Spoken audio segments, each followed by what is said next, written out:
Hola, bienvenidos a Esquina Literaria. Soy Yolanda Miranda y les estoy compartiendo la lectura de este libro de Isabel Nadolny, Historia del Tarot. Espero que les esté gustando y a los que lo están siguiendo déjenme algún comentario. Estamos leyendo el capítulo número 2, el tema 2 que se llama ¿En qué contexto nació el tarot? Y el día de hoy vamos a leer el tarot y el Renacimiento italiano. El tarot nació en una época que fue también un momento de expansión intelectual, artística y creativa, donde se desarrolló una cultura profana.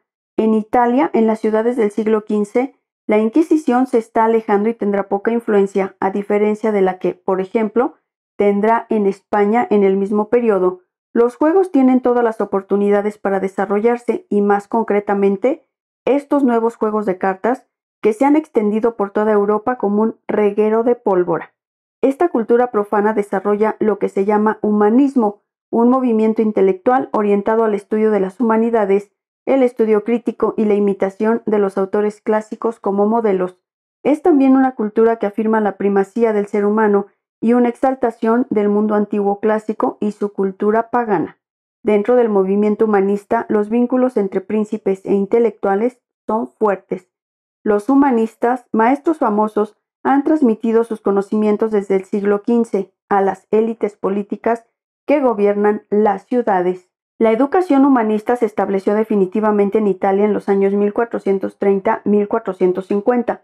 Existen innumerables ejemplos de mecenas príncipes que encargan obras o traducciones de un autor o artista ilustre, como los Médicis, por ejemplo, protectores de Botticelli o Miguel Ángel. En este contexto, los príncipes también encargan juegos. Hemos visto que las primeras apariciones del tarot son encargos principescos. Podemos señalar de paso esta curiosa mezcla de barbarie y refinamiento en las élites de la época, que encargaron baños de sangre y obras artísticas o filosóficas sin parangón. ¿No refleja esto un poco el tarot? Cuando ves a la estrella sucediendo al rayo.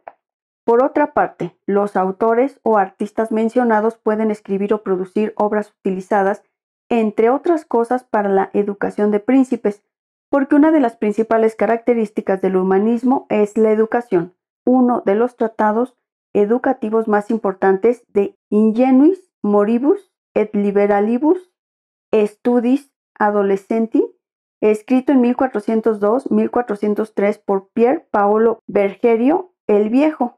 Fue constantemente copiado y más tarde impreso. Destaca el buen temperamento del hijo del príncipe, disciplinado, activo, modesto, moderado en el placer, desprovisto de vicios. Apreciaba los estudios liberales, es decir, estudios adaptados al hombre libre para el desarrollo del cuerpo y la mente, historia, filosofía, moral y elocuencia.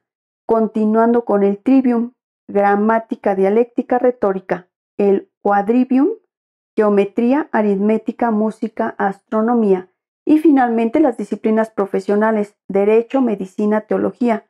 Otros después de él querían convencer a los padres y príncipes de la necesidad de una buena educación humanística para formar el carácter y preparar a los futuros gobernantes. El uso de los juegos también forma parte de la educación de los jóvenes. ¿Podría el juego de los triunfos ser también un juego de educación? Si ofrece al jugador ventajas para triunfar, ¿puede también proponer hacerlo como le convenga a un buen príncipe? Acabamos de mencionar un tratado de educación, por supuesto. Cabe preguntarse qué es lo que, además del simple contexto histórico o de los archivos, puede arrojar luz sobre los usos probables de las primeras cartas del tarot italiano. ¿Están las obras escritas, las obras pictóricas y también, como a menudo olvidamos, otros juegos publicados en Italia en la misma época? Pueden ser pistas muy interesantes para empezar a buscar elementos interpretativos. Espero que les haya gustado la lectura del día de hoy de este libro, La historia del tarot. Terminamos de leer el tema número 2 del capítulo número 2. Los espero en el próximo video. Vamos a iniciar el tema número 3 de este mismo capítulo. Muchas gracias por escuchar.